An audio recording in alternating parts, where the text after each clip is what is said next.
Now we're going to read a story about Daniel in the lion's den. Way back in the Bible times, in Babylon, Darius the Mede became king. Darius put 3 men in charge of his kingdom. One of these 3 men was Daniel. Daniel had become a very old man. He had served God with all his heart and mind and strength. He was a man of prayer.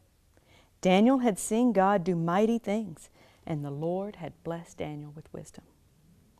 Soon Darius noticed that Daniel was better than the other 2 advisors.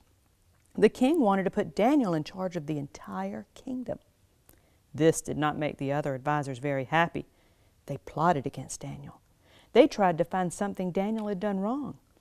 They wanted to prove that he was a liar or a cheat. This was hard to do since Daniel was a good man. Finally, the king's men came up with a way that they could trap Daniel.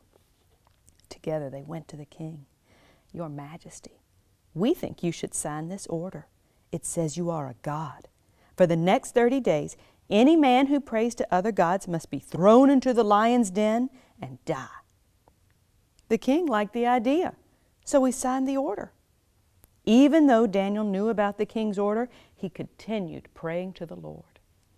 All his life, he had prayed at least 3 times a day.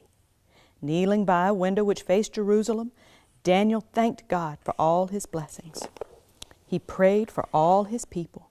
He hoped the time would come soon when the Jews could go back to Jerusalem.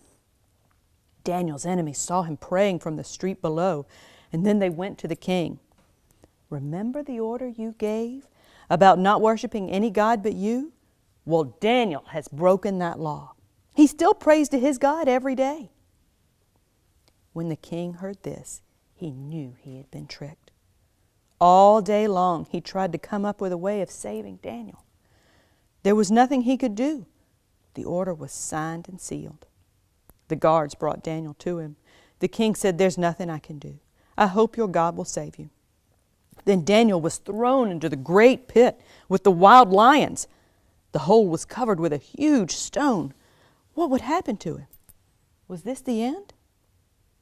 The next day, as soon as the sun rose, the king hurried to the lion's den. He stood over the stone which filled the hole. His voice shook. "Daniel, servant of the living God, has your God been able to rescue you from the lions?" He held his breath. There was a voice answering, "Your Majesty, yes, he has." Daniel was safe. "My God sent his angel and shut the lions' mouths. God protected me and I'm not hurt. I haven't done anything wrong, Your Majesty." The king called at once for the guards to open the den. When they lifted Daniel out, there was not even a scratch on him.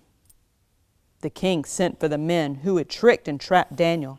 He told his guards to throw these men into the lion's den. The evil advisors did not even reach the bottom of the pit before the lions finished them off. The king ordered, "Everywhere in my kingdom, people are to respect the God of Daniel. He is the living God. His kingdom will last forever. He does signs and wonders. He saved Daniel from the power of the lions." And that's the end.